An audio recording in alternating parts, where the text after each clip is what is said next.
शैतान दिन प्रतिदिन नए नए तरीके निकालता रहता है ताकि दुनिया को, लोगों को, जवानों को गुनाह में डीप और डीप लेकर जाए। जो बात मैंने कही, क्या आज हम इसे रियलिटी में होते हुए देख सकते हैं? वेल, इसी को जानते हैं। सबसे पहली एग्जांपल मैं आपको देता हूँ। क्या आप जानते हैं कि आज लाखों हजारों बच्चे और टीनेजर्स प्रोस्टिट्यूशन के शिकार हैं, व्यभिचार के शिकार हैं? वेल, आप कहेंगे कि कैसे? क्या आपको याद है प्रभु यीशु ने कहा था कि अगर आपने मन में किसी के बारे में, व्यभिचार के बारे में सोचा तो आपने ऑलरेडी दूसरे इंसान के साथ व्यभिचार कर दिया। तो कैसे आज शैतान ने जवानों को, बच्चों को, टीनेजर्स को, कैसे शैतान ने इन सब को व्यभिचार के रास्ते के ऊपर, प्रोस्टिट्यूशन के रास्ते के ऊपर लगा दिया है? तो बहुत से इसके रास्ते हैं। सबसे पहले रास्ता अगर हम देखें, और वो है वीडियो गेम्स के थ्रू। यस, ऐसी वीडियो गेम्स हैं जैसे कि GTA, कुछ ऐसी वीडियो गेम्स जो कि पूरी तरह से लोगों को, जवानों को गलत इमेजिनेशन की तरफ लीड करती हैं, गाइड करती हैं। और फिर दूसरा अगर हम देखें तो पोर्नोग्राफी हर तरफ, हर जगह अवेलेबल है। It's just a click away from your finger. और तीसरा, social media platforms, Instagram, TikTok, इन सब के ऊपर बढ़ती हुई अश्लीलता ने आज सारी हदें पार कर दी हैं। डायरेक्टली और इनडायरेक्टली लोगों को, जवानों को, टीनेजर्स को गलत विचारों की तरफ, गलत सोचों की तरफ, इमेजिनेशन की तरफ लीड किया जा रहा है। जैसे कि बाइबल में लिखा था कि उनके विचार में, मन में जो कुछ भी उत्पन्न होता है सो निरंतर बुरा ही होता है। And can't we see this all happening today in our society? क्या यही सब आज हमारी सोसाइटी में नहीं हो रहा है? और अगर आपको लगता है कि ये बहुत कुछ है, अगर आपको लगता है कि हाँ ये बहुत कुछ है, तो प्लीज़ रुकिए, क्योंकि जो आने वाला है वो इससे भी भयंकर है। ये सब जो आज हम देख रहे हैं ये उसके सामने फीका पड़ जाएगा। Mark Zuckerberg, founder of Facebook, metaverse, हम सब जानते हैं कि एक ऐसी डिवाइस, एक ऐसा मेटावर्स बना रहे हैं या तैयार कर रहे हैं जिसमें कि विजुअली एंड फिजिकली आप उस वर्ल्ड में, उस दुनिया में प्रवेश कर सकेंगे और उसे महसूस भी कर सकेंगे। बहुत ही ध्यान से सुनिए, मार्क ज़करबर्ग ने खुद क्या कहा था इस प्लेटफॉर्म के, इस नई टेक्नोलॉजी के बारे में। The next platform and medium will be even more immersive, an embodied internet where you're in the experience, not just looking at it. And we call this the metaverse. And you're going to be able to do almost anything you can imagine. Anything you can imagine. Anything you can imagine. Anything you can imagine.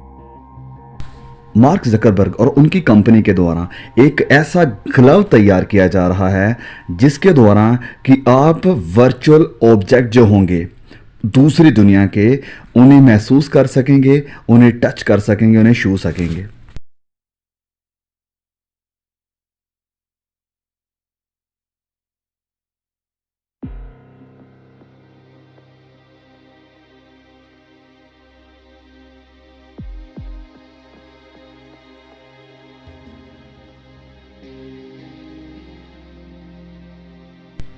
तो ये devices जो तैयार की जा रही हैं, ये आपको ऐसा एक्सपीरियंस, ऐसा अनुभव देगी कि आप उस वर्चुअल वर्ल्ड में जो हो रहा है उसे महसूस कर पाएंगे।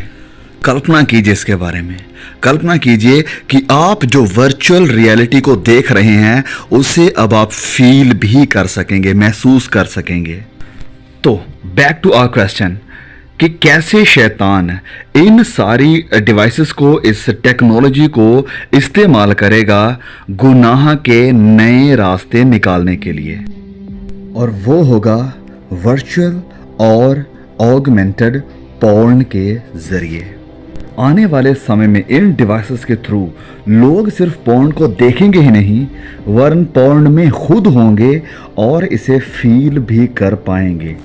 तो जैसे ही ये वर्चुअल डिवाइसेस डेवलप होती हैं तो जो यूज़र होगा वो इसे टच भी कर पाएगा, हर इंटरेक्शन को फील कर पाएगा। तो अगर आप उनमें से कोई एक हैं जो अभी भी पोर्न के साथ स्ट्रगल करते हैं, अपने मोबाइल को इस्तेमाल करते हुए, अपने लैपटॉप या आईपैड को इस्तेमाल करते हुए, तो रुकिए, आपने अभी तक कुछ भी नहीं देखा है। रुकिए, इंतज़ार कीजिए जब तक ये वर्चुअल डिवाइसेस, ये नई टेक्नोलॉजी पूरी तरह लोगों में प्रचलित नहीं हो जाती है। लोग इसके गुलाम इस कदर हो जाएंगे कि वो रियल दुनिया से इस वर्चुअल दुनिया को चुनना बेहतर समझेंगे। और इस चीज़ को रियलिटी में बदलता हुआ आज हम देख सकते हैं। जवान आज, स्पेशली मैं जवानों की और टीनेजर्स की बात कर रहा हूँ, वो आज रियल दुनिया को छोड़ इस वर्चुअल दुनिया में ज़्यादा इंटरेस्टेड हैं, जो कि वीडियो गेम्स में वह देखते हैं। अपने कीमती पलों को, कीमती समय को इस वीडियो गेम्स में, वर्चुअल गेम्स में इस्तेमाल करते हैं, जो कि नई आने वाले डिवाइसेस के मुकाबले कुछ भी नहीं है। तो जब आप इस सब को आते हुए देखते हैं, इसीलिए आप समझते हैं कि परमेश्वर क्यों कहते हैं कि निकल आओ इससे बाहर, भागो, जबकि आप भाग सकते हैं। क्योंकि जो आने वाला है, जब आप उसमें जकड़े जाएंगे, जब आप उसके गुलाम हो जाएंगे, उससे आप बाहर नहीं आ पाएंगे। तो ये मेरे प्रिय भाइयों, मेरी बहनों, शुरुआत है उस अधर्म के बढ़ने की जैसे कि आज तक हमने कभी नहीं देखा होगा। अपने मन के विचारों को इसमें आप फिजिकली एंड इमोशनली एंगेज कर पाएंगे। ये आपके लिए रियलिटी बन जाएगा। What would reality mean when a world we can build feels as real as our own? आने वाले समय में, फ्यूचर में, ये वर्चुअल अधर्म या गुनाह कैसा होगा, कैसे दिखाई देगा, चलिए इस दृष्टांत से, इस इलस्ट्रेशन से इसे समझते हैं, जानते हैं।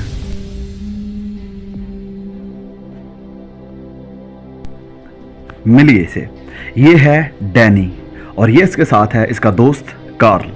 ये दोनों गेमिंग को बहुत पसंद करते हैं, एंजॉय करते हैं, और फ्री टाइम में अपनी स्ट्रेस को दूर करने के लिए वह गेम्स खेलते हैं और इसे एंजॉय करते हैं। और स्पेशली वह फाइटिंग वाली जो गेम्स है उसे बहुत ज़्यादा पसंद करते हैं। तो हर दिन वह वक्त ज़रूर निकालते थे इस गेमिंग के लिए। तो जैसे जैसे साल गुजरते गए और वक्त बदलता गया, वैसे ही टेक्नोलॉजी भी बदलती गई। और अब टेक्नोलॉजी की वजह से एक ऐसी न्यू वर्चुअल रियलिटी डिवाइस थी जो कि गेमिंग को एक नेक्स्ट लेवल पर लेकर जाती थी।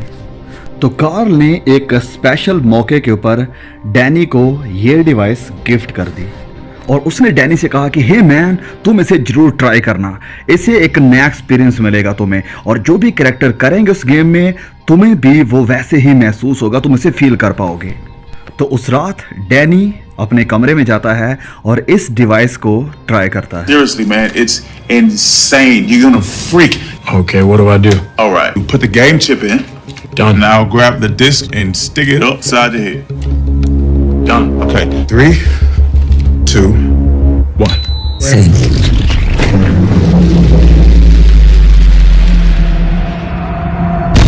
Oh my God. Oh, this is crazy. Danny!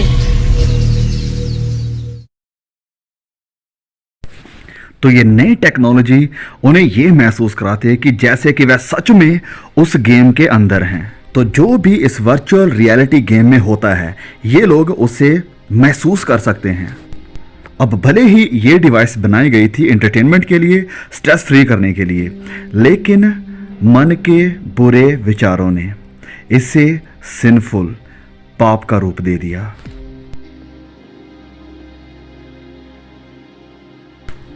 तो गहरे गुनाह से भरे हुए कामों ने ऐसा रूप धारण कर लिया था जिसके बारे में कभी भी सोचा नहीं गया था। और इस गेम को एक ही दिन खेलने के बाद ये लोग पहले जैसे नहीं रहे। अब भले ही डैनी मैरिड था, लेकिन अब वो सोचने लगा कि उसने कुछ ऐसा अनुभव किया है जिसे कि उसने ज़िंदगी में पहले कभी नहीं किया था। ये ऐसे था कि जैसे डैनी ने पहली अपने नशे की एक ऐसी डोज ले ली हो जिससे अब वह छोड़ नहीं सकता है। हर रात वो ऑनलाइन होते और इस वर्चुअल दुनिया में जाते और जो उनका मन करता था करने के लिए वो करते थे। और सैडली यही चीज आज हमारी पीढ़ी में बहुत से लोगों के लिए रियलिटी बन चुकी है, बन रही है और आने वाले समय में एक नेक्स्ट लेवल तक बनेगी। The next platform and medium will be even more immersive, an embodied internet where you're in the experience, not just looking at it. And we call this the metaverse. And you're going to be able to do almost anything you can imagine. Anything you can imagine. Anything you can imagine. Anything you can imagine. Anything you can imagine. तो जबकि अभी time है, जबकि हमारे दिमाग, हमारे मन, हमारे ख्याल अभी तक उस आने वाली भयंकर टेक्नोलॉजी के शिकार नहीं हुए हैं, प्रभु यीशु हमसे कहते हैं कि मैं तुम्हें शुद्ध करना चाहता हूँ, मैं तुम्हें पवित्र बनाना चाहता हूँ। इससे बाहर आ जाओ, इससे दूर चले जाओ। प्रभु यीशु हमें बुला रहे हैं कि हम सच्चा रियल पश्चाताप करें, क्योंकि जिस तरफ हमारी ये दुनिया जा रही है ये इतनी गहरी और इतनी अंधकार से भरी हुई है कि आप कल्पना भी नहीं कर सकते हैं। अनलिमिटेड गुनाह, अनलिमिटेड अधर्म। तो अभी मेरे भाइयों, मेरी बहनों, जबकि आपके पास टाइम है, जबकि मेरे पास टाइम है, आइए अपने आप को प्रभु यीशु मसीह के लहू में धोकर साफ करें और हर गंदगी, हर गुनाह जिसके आप गुलाम हैं, जिसमें आप जकड़े हुए हैं, अभी समय है कि आप इससे बाहर निकल सकते हैं। क्योंकि जैसे मैंने शुरुआत में बताया कि जो आ रहा है, जो आने वाले समय में टेक्नोलॉजी हमारे सामने लेकर आ रही है, वो बहुत ही एडिक्टिव होगी, आपको इस कदर जकड़ लेगी कि आपके लिए उससे बाहर निकलना इम्पॉसिबल हो जाएगा। सो मेरे भाइयों, मेरी बहनों, परमेश्वर के इंतज़ार का, परमेश्वर के सब्र का गलत फ़ायदा ना उठाएं। हेल इज़ रियल, नरक एक सच्चाई है और उससे वापस आना इम्पॉसिबल है। और शैतान भी इस बात को अच्छी तरह से जानता है, इसलिए वह नहीं चाहता कि लोग सदा की ज़िंदगी परमेश्वर के साथ बिताएं। वह चाहता है कि लोग नाश हों, बर्बाद हों, वह ख़त्म करना चाहता है। इसलिए उसने जवानों को, आज हमारी पीढ़ी को बर्बाद करने के लिए, नाश करने के लिए बहुत सी नई नई तकनीकें लाकर सामने रख दी हैं कि लोग इस गुनाह से, व्यभिचार से, गंदगी से कभी बाहर ना निकल सकें। लेकिन आप मेरे प्रिय भाई, मेरी बहन, आप और मैं, हम इनमें से नहीं हैं। प्रभु यीशु आज आपसे, आज मुझसे, हम सबसे कह रहे हैं कि इस सब से, इस सारी बुराई से, सारी गंदगी से बाहर निकलो, भागो, इससे दूर भागो। प्रभु यीशु चाहते हैं कि आप सदा की ज़िंदगी उसके साथ सदा के आनंद में बिताएं। वो कहते हैं कि जो डाली, जो ब्रांच मुझ में बनी रहती है वह बहुत फलती है, वह बहुत सारा फल लाती है। प्रभु यीशु हमें सूखता हुआ, ख़त्म होते हुए देखना नहीं चाहते हैं। प्रभु यीशु हमें चाहते हैं कि हम फलें, हम बहुत सारा फल लाएं और सदा ग्रो करें, हरे भरे रहें और सदा फलदार बने रहें। सो मेरे प्रिय भाइयों, मेरी बहनों, मैं आपसे विनती करता हूं कि प्लीज़ इस मैसेज को हर एक जवान तक, हर एक चर्च के यूथ लीडर तक, हर एक चर्च के यूथ मेंबर तक ज़रूर पहुंचा दीजिए। प्लीज़ पहुंचा दीजिए, क्योंकि जवानों को, आज की हमारी जनरेशन को इसकी बहुत ज़रूरत है, इसकी ज़रूरत है। May god bless you all. See you again.